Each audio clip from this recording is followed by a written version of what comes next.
Olá! Hoje a gente vai mergulhar num tema fascinante: a conexão profunda entre duas celebrações que são gigantescas. De um lado, um memorial super antigo sobre libertação, do outro, uma cerimônia que é a base da fé cristã. Elas podem parecer coisas diferentes, mas olha, a forma como elas se conectam é surpreendente. Então, a grande pergunta que vai guiar a nossa conversa é essa. Afinal, qual é a verdadeira conexão entre a Páscoa e a ceia do Senhor? E já adianto, não é só uma questão de história. É uma história de um símbolo que aponta para uma realidade, de uma promessa que finalmente se cumpre. Então, vamos juntos desvendar isso. Para a gente entender essa ligação, a gente precisa fazer uma pequena viagem no tempo. Vamos voltar lá para o Egito Antigo, porque a Páscoa ela não nasceu como uma simples festa. Ela foi instituída por Deus como um memorial poderosíssimo para marcar um evento que mudou para sempre a história de um povo. No fundo, a Páscoa era uma aliança, um pacto mesmo. Era um lembrete vivo daquela noite em que Deus libertou o povo de Israel da escravidão. E essa libertação foi selada com um ato, nossa, super dramático de juízo sobre o Egito, mas de proteção sobre o seu povo. E as instruções de Deus foram super específicas, super detalhadas. Cada família devia pegar um cordeiro perfeito, sem nenhum defeito. Esse cordeiro era sacrificado e o seu sangue, bem, o sangue era a chave de tudo. Ele era aplicado nas portas e funcionava como um sinal. Quando o anjo da morte viesse, ele literalmente passaria por cima, ou em inglês Passover, daquelas casas marcadas. O sangue do cordeiro significava vida. Agora, um ponto fundamental: essa celebração não era aberta para todo mundo, não. Era um rito exclusivo para quem fazia parte da aliança com Deus. E o sinal de que a pessoa pertencia a essa aliança era a circuncisão.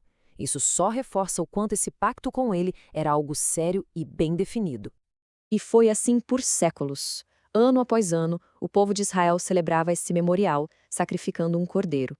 Mas aquele símbolo, ele era uma seta, apontando para algo, ou melhor, para alguém muito maior. Vamos avançar um pouco no tempo e ver como essa profecia antiga ganhou um rosto, se tornou uma pessoa. E aí, de repente, a cena muda. Estamos no Rio Jordão. João Batista vê Jesus chegando e solta essa declaração que é uma verdadeira bomba. Ele conecta Jesus ali, na hora, com o símbolo central da Páscoa.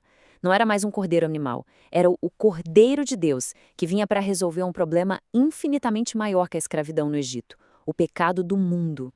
E essa conexão nos leva direto para uma noite crucial, a última refeição de Páscoa que Jesus teve com seus discípulos. É ali, naquela sala, que Jesus vai pegar os elementos que todo mundo conhecia de cor, o pão e o vinho da Páscoa, e vai dar a eles um significado completamente novo, estabelecendo uma nova aliança. A mudança que Jesus faz ali é, uau, profunda. Ele pega o pão sem fermento que sempre lembrou a pressa da fuga do Egito e diz: "Isso aqui é o meu corpo." Depois ele pega o vinho da festa e declara: "Isso é o meu sangue, o sangue da nova aliança." O foco mudou completamente. Saiu da libertação física do passado para entrar na redenção espiritual do futuro, que viria por meio do sacrifício dele mesmo. Mas a conexão fica ainda mais incrível, de arrepiar mesmo, quando a gente olha para o relógio. O comprimento desse símbolo não foi só uma ideia, um tema. Foi algo cronometrado, com uma precisão absurda, acontecendo exatamente no dia da Páscoa, o dia 14 do mês de Nissan. É aqui que o queixo cai. Pensa na linha do tempo. No comecinho da noite do dia 14, Jesus institui a nova ceia. Algumas horas depois, ele é traído e preso. No dia seguinte, por volta das 3 da tarde, ele morre na cruz. E qual é o significado dessa hora?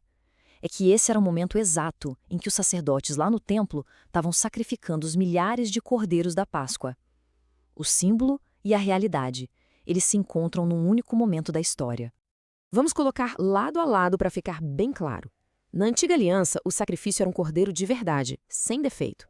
Na nova, o sacrifício é Cristo, o cordeiro perfeito de Deus. O sinal, que era o sangue na porta, passa a ser o pão e o vinho.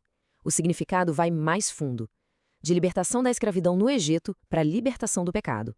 E a porta de entrada na aliança, que era a circuncisão, passa a ser o batismo. É um espelho perfeito. Cada detalhe da Páscoa encontra seu par espiritual na ceia do Senhor. Ok, então se a ceia do Senhor é o cumprimento da Páscoa, a pergunta lógica é: como ela deve ser celebrada então?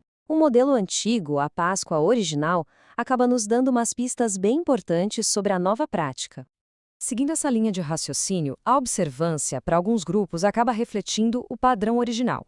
A ideia é que, se a Páscoa era anual, a ceia também deveria ser uma vez por ano, na data exata da morte de Cristo. Os elementos também, pão sem fermento e vinho puro, para simbolizar a pureza do sacrifício. O objetivo continua o mesmo, ser um memorial. E para fechar o paralelo, assim como a circuncisão era o requisito antes, o batismo é visto como pré-requisito para participar dessa nova aliança. E no fim das contas, o apóstolo Paulo resume tudo de um jeito perfeito e direto. Ele não diz que Cristo é como se fosse a nossa Páscoa, não. Ele afirma: Cristo, nossa Páscoa, foi sacrificado por nós. O símbolo antigo encontrou nele a sua realidade final e perfeita. E tudo isso nos leva a uma última pergunta, para a gente refletir. Se a ceia do Senhor é o cumprimento direto e, como vimos, divinamente cronometrado da Páscoa, o quão importante é a data em que ela é celebrada? Fica aí a reflexão. Valeu pela companhia hoje.